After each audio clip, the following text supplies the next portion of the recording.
प्यारे बच्चों, कैसे हैं आप सब। उम्मीद है आप सबकी पढ़ाई बहुत अच्छी चल रही होगी और आप सबको पता है कि आज ये हम लोग एग्रीकल्चर की सीरीज में ये 8वां लेक्चर देख रहे हैं। इससे पहले 7 लेक्चर हम लोगों ने कंप्लीट कर लिया है और जिन लोगों ने उन लेक्चर्स को नहीं देखा है आप सब इन्हें जरूर देखिएगा, क्योंकि आप जो लोग रेगुलर फॉलो कर रहे हैं हमारे चैनल को, चाहे वो तिवारी सर से फिजिक्स पढ़ रहे हो, केमिस्ट्री पढ़ रहे हो या फिर जो 25 लेक्चर बायोलॉजी के प्लेलिस्ट में पढ़ाए गए हैं उन्हें पढ़ा हो, ठीक है। जब भी आप एग्जाम दे के आओगे तो आप देखोगे कि इन सब जगहों से क्वेश्चंस पूछे जाएंगे, ठीक है। जो भी हमने लेक्चर्स कराए हैं, ये आज 8वां लेक्चर है। ये एग्रीकल्चर के लेक्चर की सीरीज जो भी रेगुलर फॉलो कर रहा है, यहाँ से क्वेश्चन आपके एग्जाम में पूछे जाएंगे, ठीक है। इसके अलावा आपसे कुछ इंपॉर्टेंट ये भी बात करनी थी, वीडियोस को आप कंप्लीट सुनिएगा पूरी बात को। यहाँ पर जो लास्ट हमने अपडेट दिया है टेलीग्राम पर, टेलीग्राम जिन लोगों ने नहीं ज्वाइन किया है वो टेलीग्राम ज्वाइन कर लें।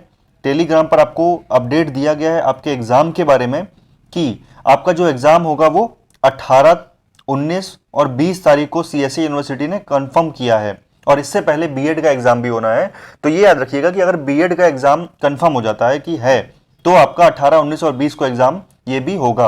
18 को आपको पता है कि यूजी का एग्जाम होना है, इसके बाद पीजी का एंट्रेंस होगा और फिर इसके बाद पीएचडी का एंट्रेंस होगा, ठीक है। तो जिस तरह से सीएसई यूनिवर्सिटी ने कंफर्म कर दिया है कि एग्जाम कराएगा वो, तो आप भी अपने एग्जाम, अपनी जो भी आपकी तैयारी है इन एग्जाम्स की, उन्हें अंतिम रूप दीजिए, ठीक है। ये आपका अब काम है कि जो भी चीजें आपने पढ़ी है अब तक, कोई भी नया चैप्टर जब भी डेट फाइनल हो जाती है तो फिर आप नया तैयार करने में अपना टाइम बर्बाद नहीं करो, क्योंकि उसमें फालतू का टाइम बर्बाद होगा। फिर आप क्या करो, जो भी चीजें आपने अब तक पढ़ी हैं, जो भी अब तक नोट्स बनाए हैं, उनको उठाइए, मैक्सिमम उनका रिवाइज करिए।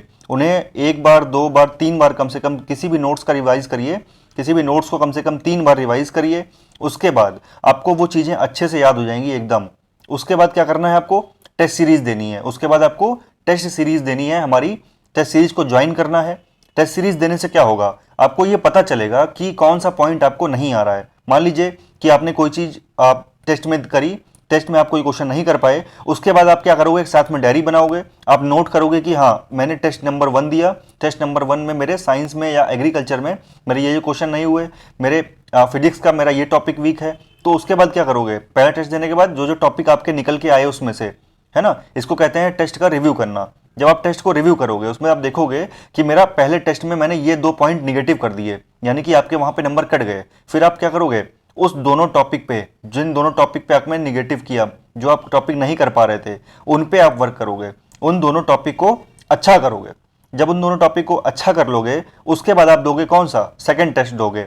ऐसे ही जब सेकंड टेस्ट में अब जो पिछली बार जो टॉपिक आपके खराब कर गए थे नंबर, जब उन्हीं से क्वेश्चन अगली बार पूछ देगा तो वो आप अच्छा कर जाओगे, है ना। लेकिन कुछ पॉइंट, नए टॉपिक ऐसे हो सकता है मिले आपको सेकंड टेस्ट में कि आपको उनमें ना आता हो, उनको भी आप डायरी में नोट करोगे, उसके बाद उस पर वर्क करोगे, उसको अच्छा इंप्रूव करोगे, फिर आप टेस्ट नंबर 3 दोगे। ऐसे करते करते जब आप 15 टेस्ट दे लोगे बच्चों, 15 यूपी कैडेट के जो एग्रीकल्चर के हों, चाहे वो पीसीएम पीसीबी हों, जो भी स्टूडेंट्स हैं, अगर आप 15 टेस्ट दे लेते हो, इसके बाद एक सिचुएशन ऐसी आएगी जब आपको सब कुछ आ रहा होगा, है ना, क्योंकि आपने निगेटिव जो भी आपके पॉइंट थे, जो चीजें आपने नहीं पढ़ी हुई थी, उनकी तो आपके पास लिस्ट तैयार है और उस पर आपने वर्क किया है, उनको आपने अच्छे से तैयार किया है 2-2 घंटे, 3-3 घंटे।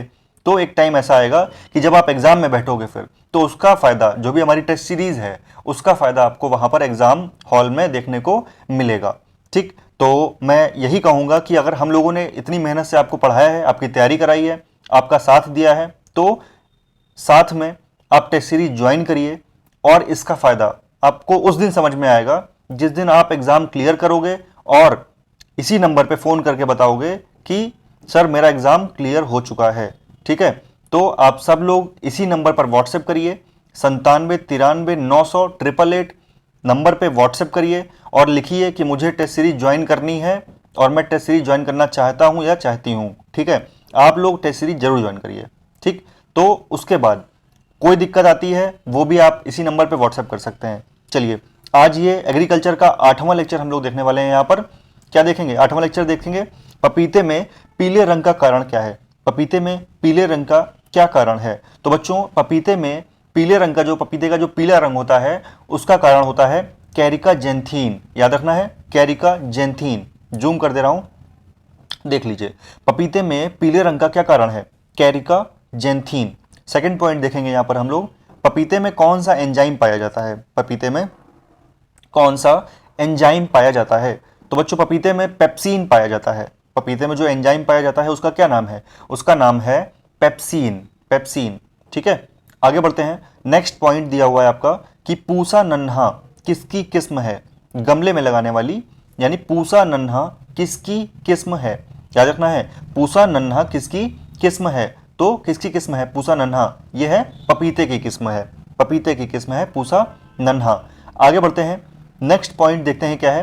पूसा नन्हा को कितनी दूरी पर लगाते हैं? पूसा नन्हा को कितनी दूरी पर लगाते हैं? तो बच्चों याद रखना है कि पूसा नन्हा जो इसकी पपीते की किस्म होती है, इसे 1.25 इंटू 1.25 की दूरी पर लगाया जाता है। और पौधों की संख्या कितनी होती है? 6400, ठीक है, 6400। आगे बढ़ेंगे। अगला पॉइंट यहां पर हम लोग देखेंगे कि नेक्स्ट पॉइंट क्या दिया हुआ है। दूरी हम लोगों ने देख ली। पपीते के 1 ग्राम वजन में कितना बीज आता है? पपीते के बीज अगर आप लेने जाओ 1 ग्राम, तो उसमें कितने बीज होंगे ये आपसे पूछ रहा है।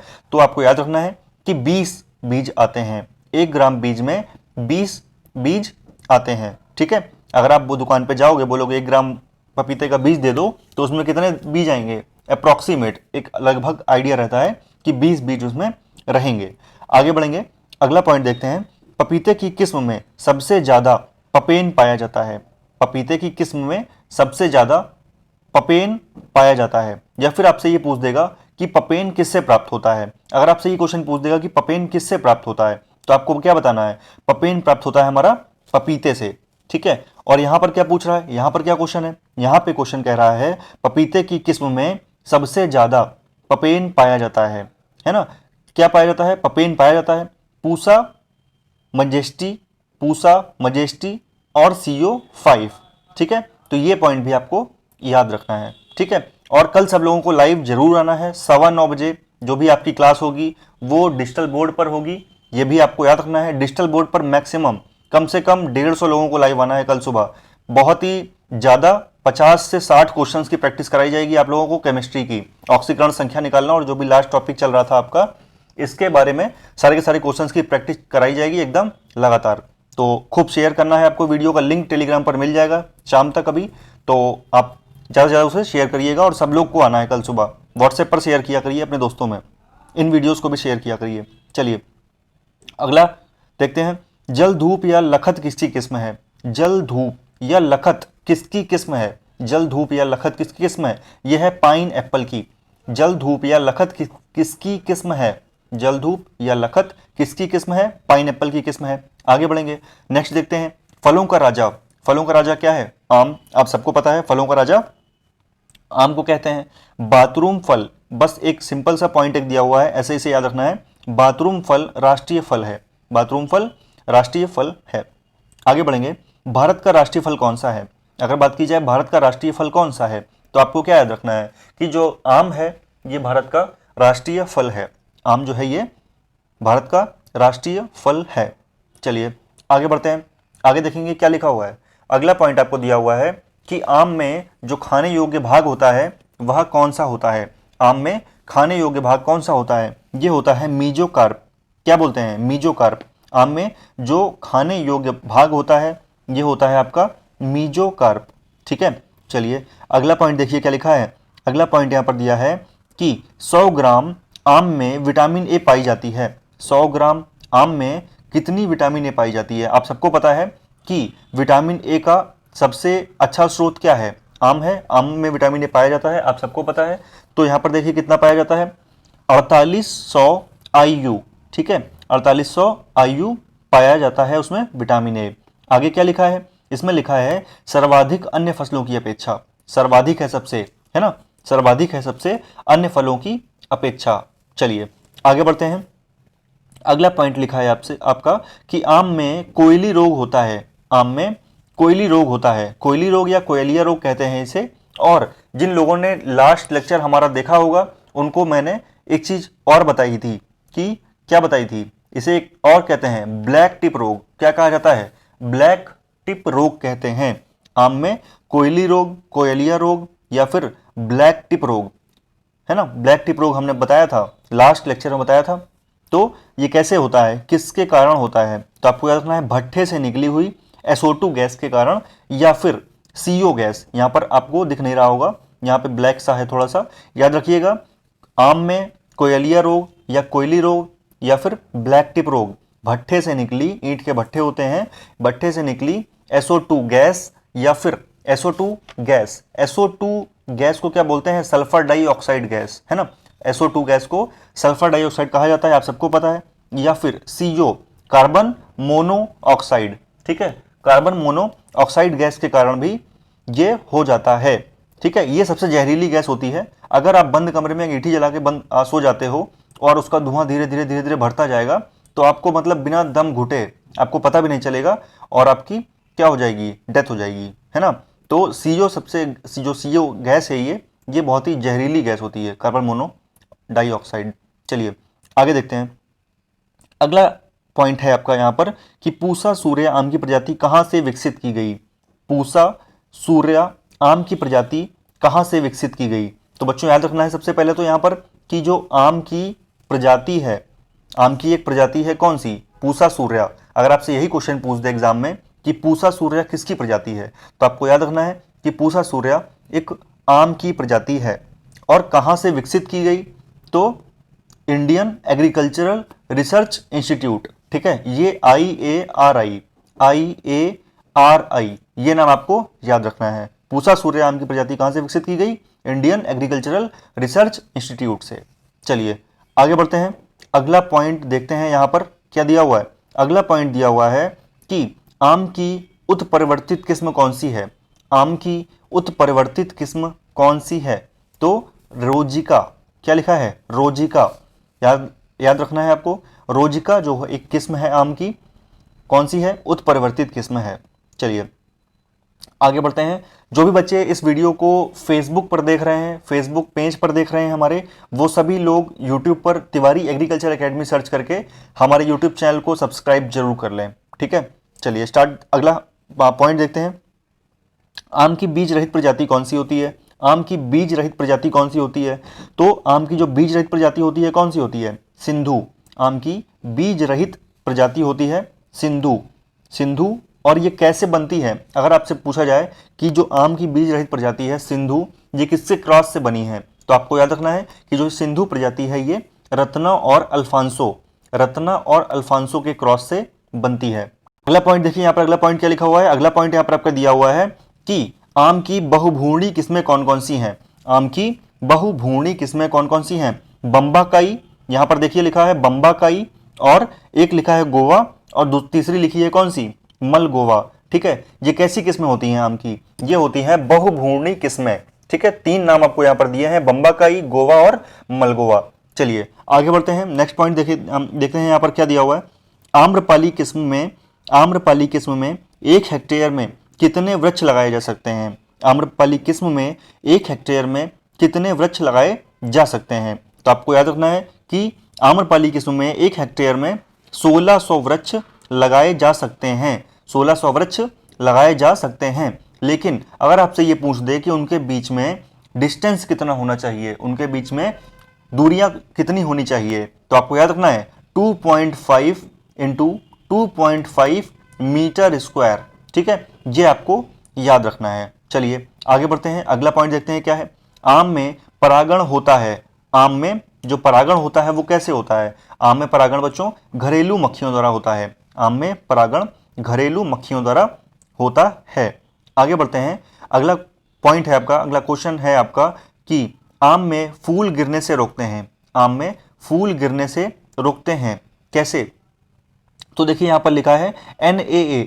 NaA का क्या मतलब? नेप्थलीन एसिटिक एसिड, है ना, नेप्थलीन एसिटिक एसिड। आम में फूल गिरने से कौन रोकता है? NaA, naphthalene acetic acid. आगे बढ़ेंगे। अगला पॉइंट दिया हुआ है आपको कि आम की नियमित फल देने वाली प्रजाति है। आम की नियमित फल देने वाली प्रजाति कौन कौन सी है? तो यहां पर क्या लिखा है? बंगलौरा, नीलम, स्वर्णरेखा। बंगलौरा, नीलम और स्वर्णरेखा। आम के नियमित फल देने वाली प्रजाति है बंगलौरा, नीलम और स्वर्णरेखा। चलिए आगे बढ़ते हैं। अगला पॉइंट देखते हैं क्या लिखा है। आम में रोपण दूरी कितनी होती है? आम में रोपण दूरी कितनी होती है? 10 by 10 metre square, 10 by 10 metre square, यहाँ पर देखिए लिखा हुआ है 10 बाई 10 मीटर स्क्वायर आम में रोपण दूरी। इसके अलावा अगला पॉइंट है सामान्य बौनी आम्रपाली, सामान्य बौनी यानी आम्रपाली की जो भी दूरी होती है आम में, रोपण दूरी कितनी होती है? वो 2.5 इंटू 2.5 मीटर स्क्वायर। ये भी आपको याद रखना है। चलिए आगे बढ़ते हैं, अगला पॉइंट देखते हैं क्या दिया हुआ है। आम के पुष्पक्रम को कहते हैं, आम के पुष्पक्रम को क्या कहते हैं? याद रखिएगा, आम के पुष्पक्रम को पेनिकल कहते हैं। क्या कहते हैं? पेनिकल। ठीक है, पेनिकल कहा जाता है, आम के पुष्पक्रम को पेनिकल कहा जाता है। आगे देखेंगे, अगला पॉइंट है आपका आम की मुख्य बीमारी क्या है। सारे के सारे पॉइंट हम लोग जो भी इंपॉर्टेंट हैं ये सब हम लोग देख रहे हैं, ये एग्जाम में पूछे जा चुके हैं, है ना। आम की मुख्य बीमारी क्या है? आम की मुख्य बीमारी है पाउडरी। ये BHU एग्जाम में कई बार पूछा जा चुका है। आम की मुख्य बीमारी का क्या नाम है? Powdery mildew, powdery mildew, Oidium mangiferae. ठीक है, ये आपको याद रखना है। आगे बढ़ते हैं, ये कई बार ऐसे पूछ देता है कि पाउडरी मिल्ड्यू जो बीमारी है ये किस में होती है ना। तो आपको याद रखना है कि यह बीमारी आम में होती है। अगला पॉइंट देखते हैं क्या है। फल वाले बगीचे को कहते हैं, फल वाले बगीचे को क्या कहते हैं? ये तो आपको सबको बचपन में आप सबने पढ़ा होगा कि फल वाले बगीचे को ऑर्चर्ड कहा जाता है। ठीक है, इसके बाद आगे बढ़ेंगे। अगला पॉइंट दिया है फल प्लस अन्य वृक्षों का बगीचा क्या कहलाता है? अगर फल वाला बगीचा है तो उसे ऑर्चर्ड कहेंगे, और अगर फल प्लस अन्य वृक्षों का बगीचा है तो उसे क्या कहते हैं? गार्डन कहते हैं। तो उसे कहते हैं गार्डन कहा जाता है। ठीक है, आगे बढ़ेंगे। विटामिन सी सबसे अधिक किस प्रजाति में पाया जाता है? विटामिन सी सबसे अधिक किस प्रजाति में पाया जाता है? बॉम्बे ग्रीन। विटामिन सी सबसे अधिक बॉम्बे ग्रीन में पाया जाता है। अगला पॉइंट है आपका कि आम की फसल के लिए उपयुक्त तापमान कितना है? आम की फसल के लिए उपयुक्त तापमान कितना होता है? तो 24 से 27 डिग्री सेंटीग्रेड होता है। कितना होता है? आम की फसल के लिए उपयुक्त तापमान 24 से 27 डिग्री सेंटीग्रेड होता है। अगला पॉइंट देखेंगे यहाँ पर हम लोग, आम की प्रजाति व्यापार के लिए उपयुक्त है। अगर आम की प्रजाति आपसे पूछ दे कि आम की कौन सी प्रजाति व्यापार के लिए उपयुक्त होती है, तो आपको क्या बताना है? आम की जो प्रजाति है नीलम, ये व्यापार के लिए सबसे उपयुक्त होती है। आम की प्रजाति नीलम प्रजाति व्यापार के लिए सबसे उपयुक्त यानी अच्छी होती है। अगला पॉइंट देखिए, अंकुरित बीजों में कौन सी शर्करा पाई जाती है? अंकुरित बीजों में कौन सी शर्करा पाई जाती है? तो बच्चों माल्टोज जो है, अंकुरित बीजों में माल्टोज पाया जाता है। अंकुरित बीजों में माल्टोज नामक शर्करा पाई जाती है। माल्टोज नामक शर्करा पाई जाती है। आगे बढ़ेंगे, अगला पॉइंट देखते हैं क्या है। केले का भूमिगत तना क्या कहलाता है? केले का भूमिगत तना क्या कहलाता है? तो बच्चों केले का जो भूमिगत तना है वो राइजोम कहलाता है। क्या कहलाता है? केले का भूमिगत तना राइजोम कहलाता है। चलिए आगे बढ़ते हैं, अगला पॉइंट यहाँ पर देखेंगे हम लोग। आप सब अपनी तैयारी अच्छे से करते रहिए, एग्ज़ाम क्लियर है लगभग डेट। अगर एग्ज़ाम करा दिया जाए तो आपको ये कहने को ना हो कि हमने तैयारी अच्छे से नहीं कर पाए, थोड़ा समय और मिल गया होता, है ना। क्योंकि समय आपको भरपूर मिला, आपने उसका इस्तेमाल किया या नहीं किया ये आप पर निर्भर करता है। अगर आपने इस्तेमाल किया है तो आप एग्ज़ाम निकालेंगे और आपका इंटरव्यू भी हमारे यूट्यूब चैनल पर अपलोड होगा। ठीक, तो आप अपनी तैयारी अच्छी करिए, टेस्ट सीरीज ज्वाइन करिए। जो भी आवश्यक चीज़ें हैं, जो भी किताबें हैं, जो भी नोट्स हैं, उसके लिए संपर्क कर सकते हो, आप पूछ सकते हो, टेलीग्राम ज्वाइन कर सकते हो। सारी की सारी चीज़ें जो भी इंपॉर्टेंट है वो आपको टेलीग्राम पर इसीलिए दी जा रही हैं ताकि आप सिलेक्शन ले सको अपना, है ना, और कल को कह सको कि हाँ मैंने यहाँ से पढ़ा और मेरा सिलेक्शन हुआ। ठीक है, ये हमारे लिए गर्व की बात होगी। चलिए आगे बढ़ते हैं। देखिए केले का भूमिगत तना क्या कहलाता है? राइजोम हमने देखा। केले की खेती के लिए उपयुक्त तापमान कितना होता है? केले की खेती के लिए उपयुक्त तापमान कितना होता है? तो बच्चों केले की खेती के लिए जो उपयुक्त तापमान होता है वो कितना होता है? 10 से 40 डिग्री सेंटीग्रेड। 10 से 40 डिग्री सेंटीग्रेड। आगे है साग भाजी वाली किस्में कौन सी हैं? साग भाजी वाली किस्में कौन सी कहलाती हैं? मोनथान। ठीक है, साग भाजी वाली किस्में कौन सी हैं? मोनथान। अगला पॉइंट देखिए, केले की वह किस्म जिसमें सबसे अधिक सिंगाटोका रोग लगता है। ठीक है, क्या लिखा है? केले की वह किस्म जिसमें सबसे अधिक सिंगाटोका रोक लगता है। तो आपको याद रखना है ज्वाइंट गवर्नर, ठीक है, ज्वाइंट गवर्नर। आगे बढ़ेंगे, अगला पॉइंट देखिए, केले में प्रसारण किसके द्वारा होता है? केले में प्रसारण किसके द्वारा होता है? ठीक है, केले में प्रसारण किसके द्वारा होता है? तो किसके द्वारा होता है?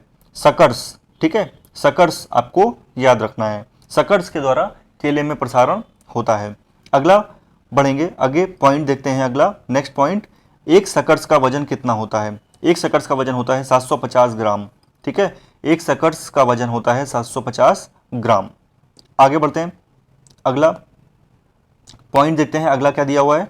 यहाँ पर लिखा है डस्करिंग की क्या प्रक्रिया होती है? डस्करिंग जो है ये कौन सी प्रक्रिया होती है? तो आपको याद रखना है, यहाँ पर स्पेलिंग कुछ मिस्टेक हो गया है शायद, तो इसमें यहाँ पर आप स्पेलिंग अपनी सही, स्पेलिंग जो भी यहाँ पर है वो अपनी आप स्पेलिंग सही कर लीजिए। कई बार टाइपिंग में दिक्कत हो जाती है, तो इसे कहते हैं डिस्करिंग, डिस्करिंग, ठीक है, डिस्करिंग कहते हैं, डिस्करिंग। ये कौन सी प्रक्रिया होती है? ये होती है कल्ले हटाने की प्रक्रिया, ठीक है। यहाँ पर कई प्रक्रियाओं के बारे में लिखा हुआ है, तो आप इसे अच्छे से अपने इंपॉर्टेंट जो भी है नोट्स बनाकर लिखते चलिए, ठीक है। डिस्करिंग कहते हैं इन्हें, है ना, डिस्करिंग कहा जाता है।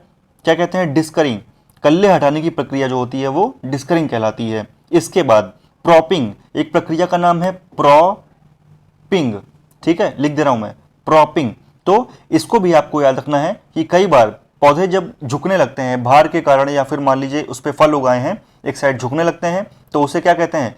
प्रॉपिंग करना पड़ता है उनमें, यानी कि उसे सहारा देना पड़ता है। किसी भी बांस का सहारा दे सकते हो आप, या फिर किसी भी तरह का ईंट का सहारा दे सकते हो, तो उसे कहते हैं प्रॉपिंग, ठीक है। इसके बाद आगे बढ़ते हैं। अगला देखिए, लिखा है earthing up, earthing up. Earthing up का क्या मतलब है? अर्थिंग अप का मतलब है कि उसमें मिट्टी चढ़ाना। ये प्रक्रिया जो होती है क्या होती है? मिट्टी चढ़ाना। मिट्टी चढ़ाने की प्रक्रिया को कहते हैं अर्थिंग अप, ठीक है।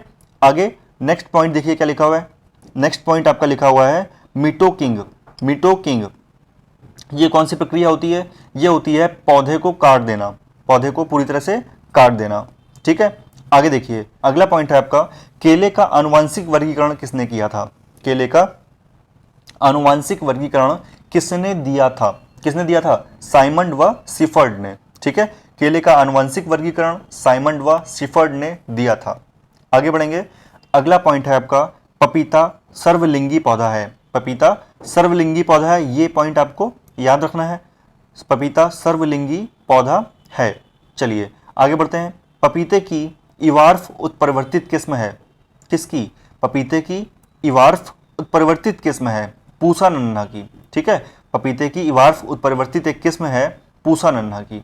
आगे बढ़ेंगे, अगला है, पपीते से किस नाम की प्रोटीन मिलती है?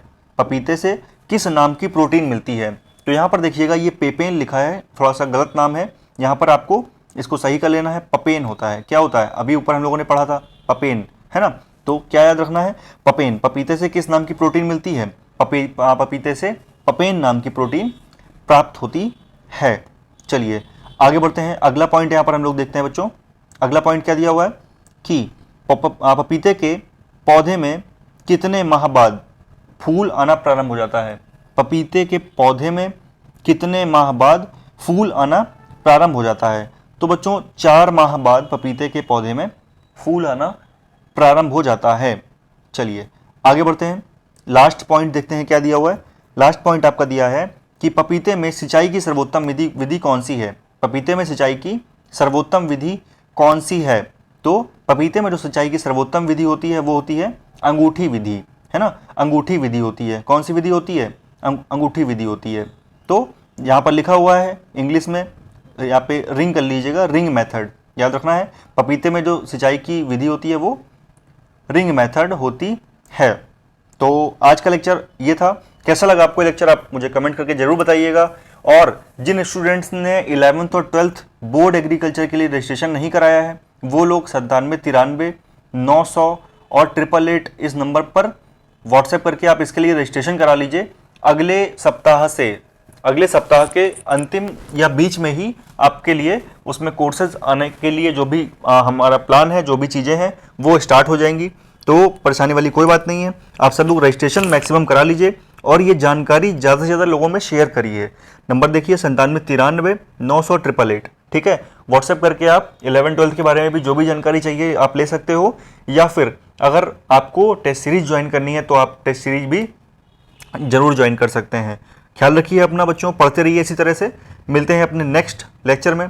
Thank you so much.